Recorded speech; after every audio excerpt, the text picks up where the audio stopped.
Hey everybody, and welcome to another episode of May the Force Be With Who. Now, I was not really planning on making an episode tonight, but after being on YouTube for a little while I was looking for updates on Comic-Con, and in my recently recommended spots, a lot of Whovian videos popped up, and after watching a few of them, I felt compelled to make a video. And this goes out to all my fellow Whovians out there. And if any of you find this, I really hope you listen to what I'm getting ready to say. Knock it off. It seems that this new generation of Doctor Who fans, this new breed of, I guess, millennial Whovians that have become enamored with the new series that started in 2005, have basically become spoiled and do nothing but gripe and complain and bitch and moan about everything about the show incessantly. Now, I know that it's the whole right of free speech and YouTube and etc, etc, etc, but it's kind of like the whole Batman versus Superman discussion. It's like beating a dead horse after a while. Whether it's endless criticism about Stephen Moffat and, oh, is it time for Moffat to go? Or the unnecessary complaints about the casting of Pearl Mackie as Bill, which we've only seen, what, a 2.5-minute scene with her and Peter Capaldi, but yet, oh, she's abrasive, and oh, I don't like the way she looks, and oh, she's going to be a bargain basement Donna. It's like, for Christ's sake, people, we've not even seen a full episode with the girl, so it's like, lighten the hell up. But it's just, it's nauseating. It's to the point to where it's almost too much to bear. And I guess I need to give some of my fellow Whovians out there a history lesson. It could be a whole lot worse. Because the classic Whovians, you know, I grew up a Doctor Who fan. All the way back to 1983, which I know some of you weren't even born in 1983. But in 1983, I got introduced to a show called Doctor Who. It was right around the time that Return of the Jedi came out and the Star Wars saga ended. And I was looking for something to kind of, you know, catch my interest as a sci-fi fan, and there was Doctor Who. It came on my local PBS station, and there was an actor, Peter Davison, the Fifth Doctor, which it's not everybody's favorite, but it appealed to me as a young child, and I got into the show, and was further introduced to earlier incarnations of the Doctor, everybody's favorite, the Fourth Doctor, Tom Baker, with the long scarf, and the Third Doctor, John Pertwee, and yes, the Sixth Doctor, Colin Baker, which, you know, was an adjustment, and even the Seventh Doctor, Sylvester McCoy. And then, you want to know what? There became a certain fan ownership of the show where everybody started criticizing and bitching and moaning about the direction of the show, and it's very well satired in the 1980, I believe it's 88, the silver anniversary year, called The Greatest Show in the Galaxy. If you've never heard of it, you might want to like catch it on DVD, because there is a character in the show called Fanboy. Yeah, or Quiz Boy or something to that effect. And actually, he looks kind of like a precursor to the 11th Doctor, because he's got his little bow tie and everything. And he's basically commenting on the state of the Doctor Who fandom at the time of the show. And all he was like, oh, it's not as good as it once used to be, and the effects, and blah, blah, blah, blah, blah, blah, blah, blah. And that's kind of what we have over the past couple years, with people bitching and moaning about every little single thing about the show. It's hard to get anybody to say anything positive. It really is. And it's to the point to where it's like, Jesus, enough! Whether it's the endless moaning and bitching about everything Stephen Moffat does, or the, you know, oh, Hellbent was the worst episode of Who ever. Okay. Have you seen the show before? Now, I know I'm probably going to catch a lot of hell for this, and okay, bring your comments on, okay? But what did you folks think the Doctor was going to do after being trapped in his confession dial for 4.5 billion years by the Time Lords, and the Time Lords being directly responsible for Clara's death? You didn't think he was going to try to fix that? Have you ever seen the show? I mean, was I happy about Clara coming back from the dead? Not especially. And would I have liked some more on Gallifrey between the Doctor and the Time Lords? Yes, I would have, but there were parts of that episode that were absolutely beautiful. And as a fan of the show for over 30 years, I could appreciate it. Was it the greatest episode of Who ever? No. Was it the worst episode of Who ever? No! But, it's been being beat to death worse than Batman v Superman is. And was that the worst movie ever?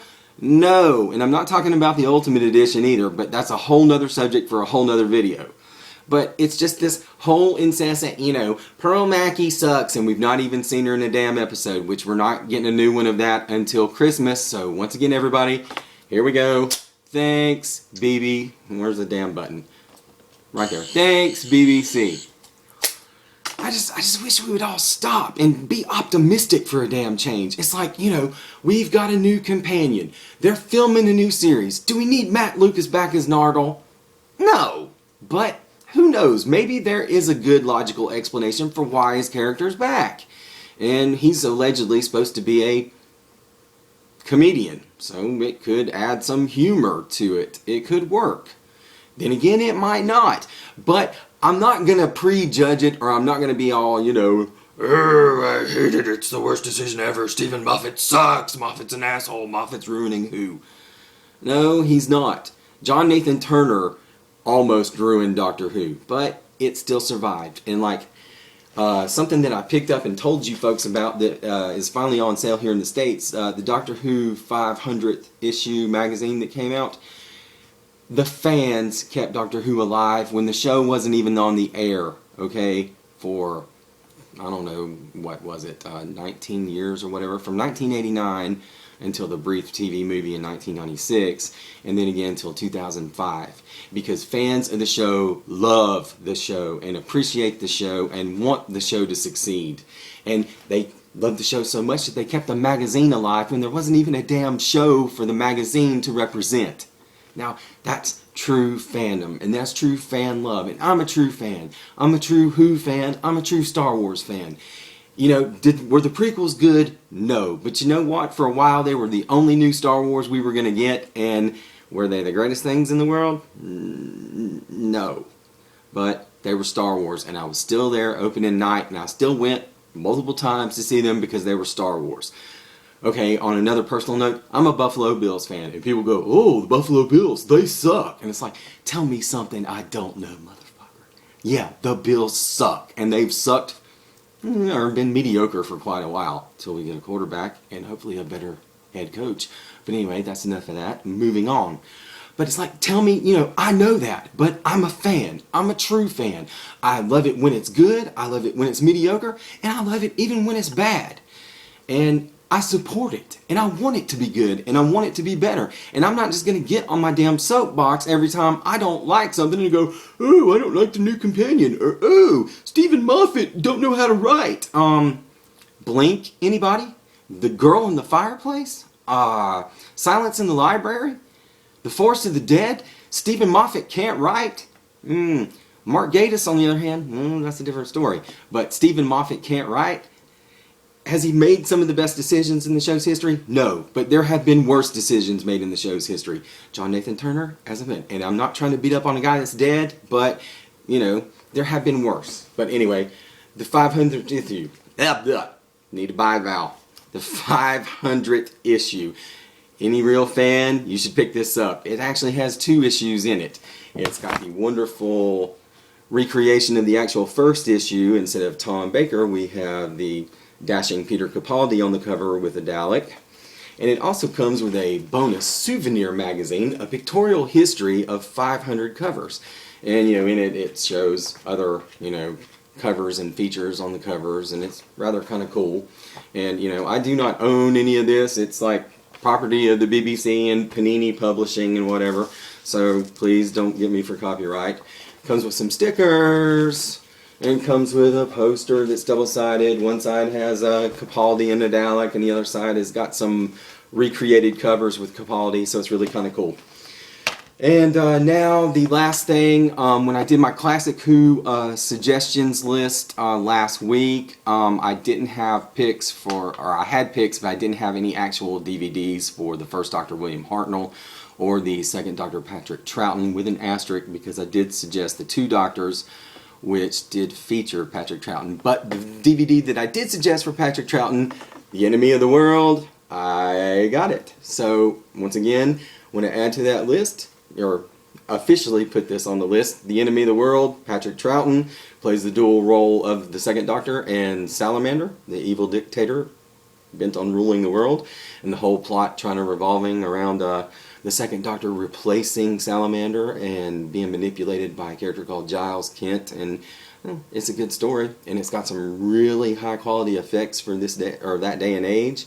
Actually, the beginning of the episode is really awesome. There's a helicopter, there's a hovercraft, and bullets and chases, and solid performances by Fraser Hines is Jamie McCrimmon, and one of the first prominent African American characters in a classic Who story too, played Salamander's food taster. I do not know the actress's name. I just bought the DVD, but it was kind of odd to see an African American that prominently in a 60s Doctor Who. So way to go. The show was ahead of the curve even back then. But anyway, that was the whole purpose of this video, was that I just want to say something out there to, all these endless videos that I'm seeing over and over, and podcasts too, that it's just like, bitch, moan, bitch, moan, bitch, moan. I mean, yes, it sucks we're not getting Series 10 till sometime next spring. I'm just as upset about it as you are. And there are decisions about the show that, I've not liked and not loved, but I'm a fan, and I always am optimistic that, hey, I go in hoping for the best, and if I'm disappointed, I'm disappointed. And okay, I'll be like, that didn't turn out as good as I liked, or it wasn't very good at all. But, there's another episode coming, and, I'm going to be tuning in for it. And briefly to touch on, Doctor Who TV UK.com recently cleared up any rumors that was posted by the Mirror in London about Matt Smith possibly returning to the role. I believe the Mirror is a tabloid over in Great Britain that possibly expounding on the theory that was presented in The Day of the Doctor by the Curator character by Tom Baker about returning to a few old favorites, and because evidently Matt Smith was noticed in Cardiff. Well, The Guardian ran an article a few days later with an actual interview with Matt Smith saying, no, I'm not returning. He actually has a series debuting this fall on Netflix called The Crown. So he's not returning to Doctor Who. As a matter of fact, it's not been officially confirmed that Peter Capaldi is not returning, or is leaving, excuse me. It's like 2 o'clock in the morning here, so if I'm stuttering, I'm sorry. I've been a little worked up. It's been a really crappy month. But anyway, we have no confirmation or any rumors to the fact that Capaldi is not going to be back as the Doctor after Series 10. So everybody calm down. Let's wait and see what Series 10 has. Hopefully, I hope Capaldi stays on for Series 11, because I'd like to see what he does with Chris Chibnall. Chris Chibnall behind Broadchurch. If anybody's not seen Broadchurch, I believe Series 1 and 2 is still on Netflix, starring actual former 10th Doctor David Tennant and Olivia Colman. And if you don't know who she is, she was one of the forms that the Prisoner Zero took over. She was the one with the 2 little girls at the end of the 11th Hour, which is probably one of the best regeneration stories ever, but that's another video. Anyway, that is going to wrap it up. Sorry I had to get on the soapbox, but, after getting on the internet and seeing stuff, I got a little excited. So anyway, keep on keeping on, and as usual, may the Force be with who?